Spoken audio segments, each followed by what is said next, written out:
Hey, what's up, people? Do you have a Hisense 58R6E3 that has working sound, a working backlight, but just a black screen? Well, your culprit might be that little guy right there. What? You can't see it? Look hard. All right, let me bring you in a little bit closer. Can you see it yet? All right, let's get in a little bit closer. There, can you see it now? Yep, so this tiny capacitor may be all that's stopping you from enjoying your favorite games, shows, and or movies. So just remove and or replace this thing, and hopefully that should be all you need to do, and you'll be good to go. All right, that's going to do it for this one. Thank you all for watching. I'll see you guys around the bench. What? You want more details? All right, fine. All right, so let me just start off by saying that I didn't discover this on my own. I was actually helping a friend try to figure out what was wrong with his TV, and after doing a bit of Googling, I came across a video that I'll either leave a card to up in the corner and also leave a link to in the description below. In that video, they took a small piece of paper, placed it over the area where this capacitor would normally be, and then they used an adjustable power supply to inject a current between ground and the voltage rail that this capacitor would be a part of. And immediately the piece of paper started burning up, meaning that that area was getting quite hot. So they removed the capacitor. And sure enough, after they powered it back up, the TV came to life. So I decided to see if the issue that we were having with this TV was also along the lines of one of these capacitors being bad. And so I went to his house, and after we took the TV off the wall, he laid down a little gym mat and then put a tortilla designed blanket on top of the gym mat. And then we put the TV on top of that just to protect the screen from getting scratched or anything. So removing the cover, there's like a small cover in the center bottom of the TV. It just has a few screws holding that on. And then there's a couple of clips towards the bottom end of the TV that were a little bit more difficult to deal with. But after popping that off, it gives us access to the area that we need to look at to try to see where the problem is. So after removing the back cover and gaining access to the bottom portion of the TV, I disconnected the big ribbon cables that went from the T-con board down onto the boards that have the, I believe it's going to be the column and possibly also the row drivers. And then I just kind of took a look there and used my multimeter to make a few measurements, and so I could see if I could figure out where the short was. And immediately upon touching the first capacitor, I had a very, very low resistance value.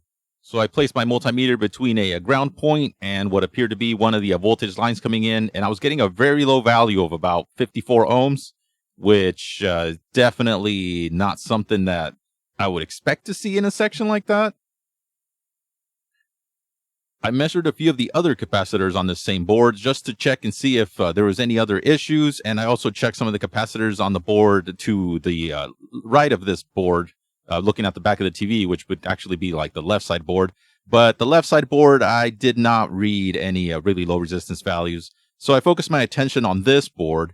And since I had the lowest point of resistance on those two capacitors that were right by the connector, I applied some flux, and then using the spicy chopsticks, aka the hot tweezers, I went and removed the first capacitor that appeared suspect. And after doing that and rechecking resistance, the very low value of 54 ohms had completely gone away.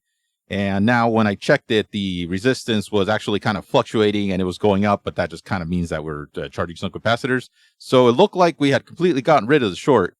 So I just wiped the area clean with the cotton swab and some IPA. So after plugging the two ribbons back to the T-con board, we plugged the TV in. The power light lights up red. I took the TV, tilted it upward so I could see it better.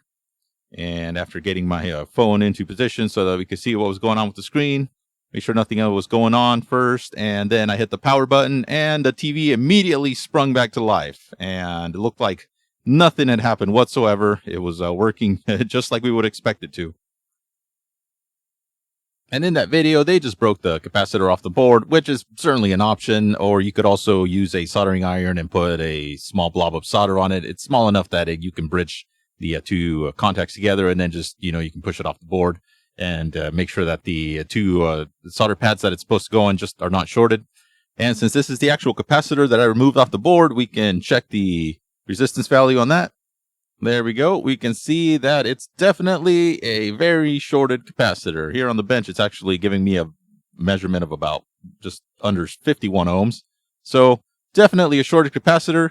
Why did it short? No clue. It just seems some of these, I guess, go bad, and it's not the only TV that appears to have had this issue. I did find a few other mentions online when searching about these capacitors going short, and even in the comments of that video, there was some people saying that they couldn't believe that just one tiny little capacitor could have caused that problem. Now, the funny kicker is that the same friend that I removed the capacitor off of TV for to get it working again is the same friend that I helped with the robotic vacuum that also had a shorted capacitor due to corrosion in one of the other videos that I just posted recently about the 360 vacuum. So a pure coincidence. It just seems he's plagued with capacitor issues, but hopefully the TV works for some time now that we've removed this shorted capacitor. And if it happens again, that probably means that one of the other capacitors went short and we're going to have to find it. But with all of that said, this is actually going to do it for this one. Thank you all for watching once again. I hope this information can help somebody, and I will see you guys around the bench.